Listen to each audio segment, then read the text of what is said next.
What's going on, fellow potheads? In today's episode, we're going to talk about pots.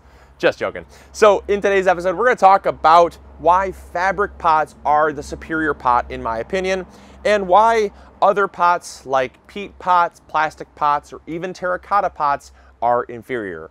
And so with that being said, let's go.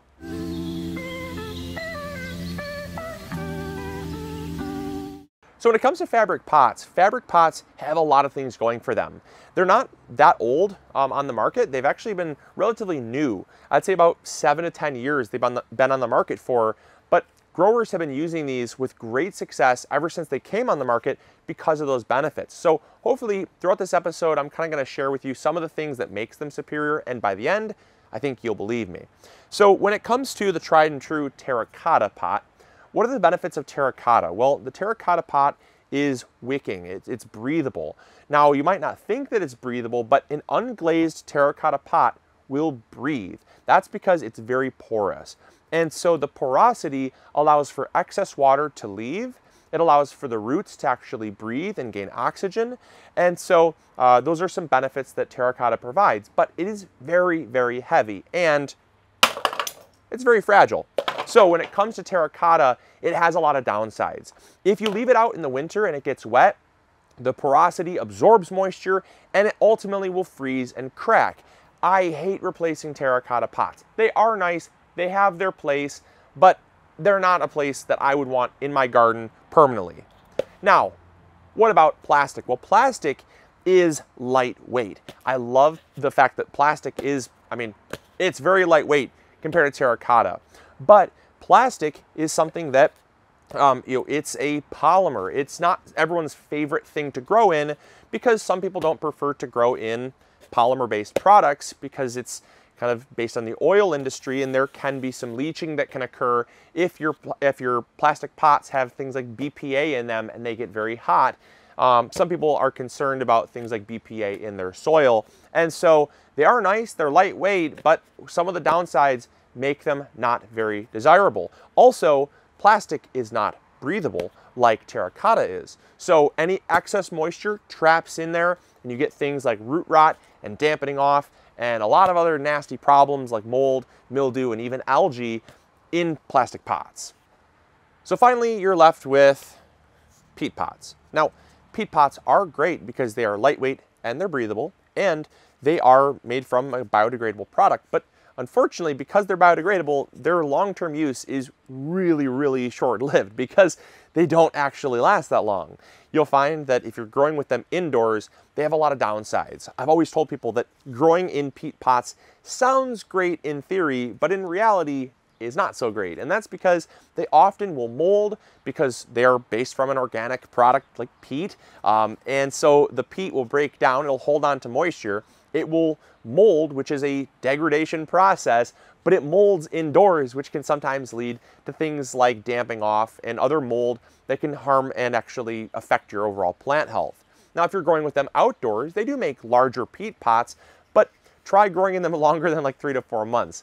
After the 3 to 4 month mark, you go to move it and boop, the bottom falls right out and your plant just basically plummets to the ground because it has degraded, it's broken down. So they're not very great for long term, but they have a lot of good benefits. Well, I'll do you one better.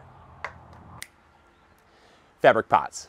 Now, fabric pots have all of the benefits of your peat pots, all of the lightweight benefits of the plastic pot, all of the breathability of terracotta, and none of the downsides. These are, in my opinion, the best alternative. And that's because these will breathe. They are made from basically a moisture wicking material. They're either made from HDPE, which is high density polyethylene, or polypropylene. Both are a plastic fiber. Milk jugs are made from high density polyethylene. And then polypropylene, there's lots of things that are made with that. But they are BPA free, which is super important. BPA free does not always occur in these plastic pots. So these are going to be BPA free plus breathable. And so they're going to last a long time because they're not going to be degrading. They are going to be draining free any excess water, as well as breathing if there's excess water in the soil column, it's going to breathe that out as well. It's also very lightweight. You can fold it up at the end of the season, which is awesome. Like, I cannot tell you how nice it is to store these like this in our shed. They just fold up, you know, just kind of like a, well, kind of like a bed sheet. They don't always fold the prettiest, but they smush flat, and that's what matters. So there's a few extra benefits to using these fabric pots. Obviously, one being handles, super easy to move them around. Love that. But then the biggest benefit of them all, and one that I think is really the selling point of fabric pots over any other material, is air pruning. What is air pruning? Well, air pruning is the process of roots that when they're growing through the soil, they will touch a surface. Now in a plastic pot, that will actually create what's called pot bound. And a pot bound root is one that just coils around and around and around because it hits a surface, it notices that there's a barrier, and what it does is it doesn't actually stop, it doesn't die off, it doesn't, you know, bend or break, it actually just turns and keeps going. And what that will do over time is it will actually create a very kind of restricted root ball. Whereas with fabric pots, what happens is the roots will grow out. They will touch this air surface here, and they will say, hold on, that's not really a hard surface that I can't penetrate through, but I don't like air. So what it will do is it'll actually die off. You might think that dying off is bad, but unlike dying off and never regrowing, which would be bad, what happens is it dies off and then forks, meaning for every root that touches the outside of this pot here, it will die and create 2 new roots. That means that you're actually doubling the amount of root mass that these plants have. That means twice the amount of nutrient holding capabilities that the roots, you know, nutrient sourcing capabilities, I should say, twice the amount of water finding capabilities that would be there. It's going to have a far healthier and better root system that is ultimately going to lead to a far healthier plant.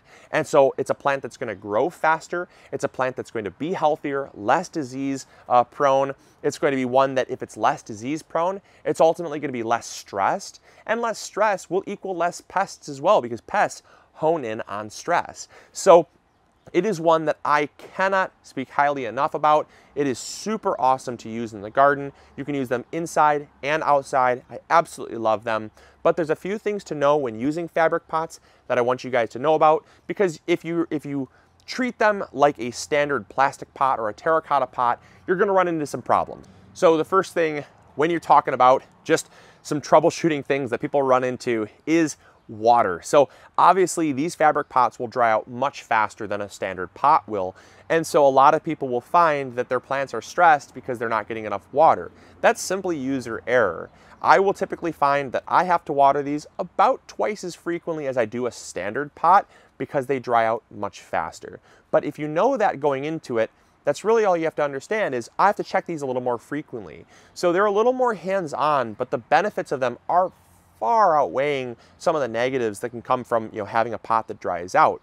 If it does dry out, you will have things like stress, you will have things like decreased yields. If you're growing things like potatoes in them, which I love to grow potatoes in fabric pots, but you know, you're gonna have decreased smaller potatoes as well. But if you keep them well watered and well irrigated, there's no problems whatsoever. I mean, these lettuce here are growing in this fabric pot. I have 4 plants in this pot.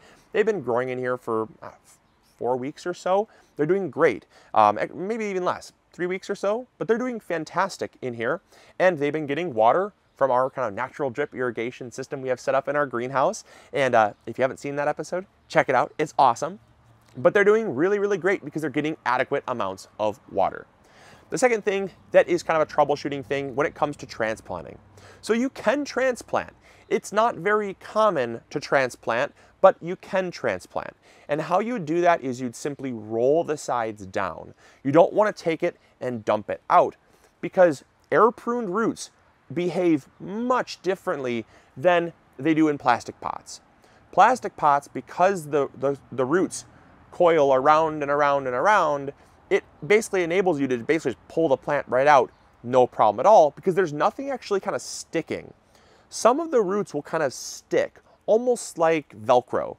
You have the kind of the hook and loop type effect that roots will kind of burrow into the fabric a little bit before they realize there's an air barrier. So you can't just tip these upside down and rip the plants out. You're going to damage a lot of roots.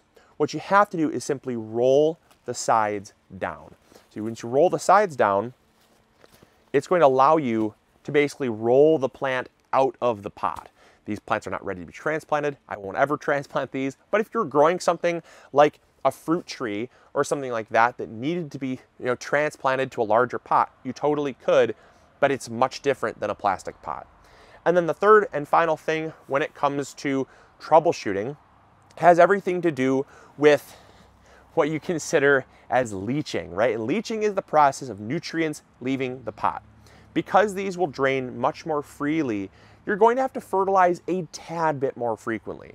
And again, for me, that's not a big deal because the upsides far outweigh the downsides. I find that I have to fertilize in fabric pots about 25% more than I would in a standard pot. So if I'm fertilizing, say, once a season, I might fertilize after like 2 or 3 months, right? So kind of halfway through the season, I might fertilize. And I just find that that will kind of get the plants through, because you will lose a lot of nutrients through the bottom of the pot as well as the sides of the pot, because every part of this pot drains and breathes. So when you have moisture carries with it nutrients, and those nutrients will leave the pot because there's no place else for them to go. One additional little kind of counter to that is if you put them in a tray, if you put like a little drip tray below them, that'll capture any nutrients that run out through the bottom of the pot, and over time it can kind of suck it back up through. So use that with what you will, but that's just kind of another little thing that you can help to reduce leaching in your pots. But the benefits are amazing, and there's something that I've really used in my garden and I absolutely love. So if you did enjoy this episode and you were encouraged to try fabric pots, I would definitely recommend that you check out MIgardener.com. Total shameless plug here, but we do carry them over at MIgardener.com because we believe in them so much. They've made such a huge impact in our garden, and I know they've made such a huge impact in a lot of your gardens that we decided to start carrying them. So we actually have our own line of smart pots and fabric pots that we partner with. So, we have several different sizes for you guys to check out, and I'd recommend checking them out. So if you guys enjoyed, click that like button, subscribe if you haven't already, and we'll catch you guys all on the next episode. As always, this is Luke from the MIgardener channel, reminding you to grow bigger. Take care, guys. Bye.